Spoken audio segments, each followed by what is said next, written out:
It is all these people who have gone missing over the last 40 years in Iraq, whom we wish to remember today, to highlight the anguish and suffering that their disappearance has caused for their families.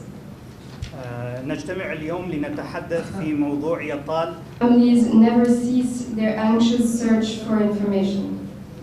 رأينا في اللجنة الدولية للصليب الأحمر في مرات لا تحصى وبشكل مباشر.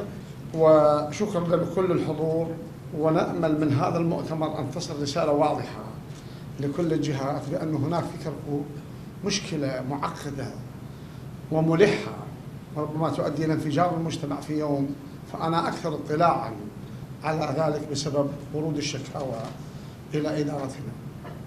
من الأمور التي قمنا بها، ربما الأخوة في مجلس المحافظة أعلم، هذا الموضوع كان هاجسنا اليومي، وقد صنعنا اتفاقية تم الاتفاق عليها في 2007 بين كل مكونات كركوك برعاية الأمم المتحدة، برعاية الفريق الأمريكي في حينها.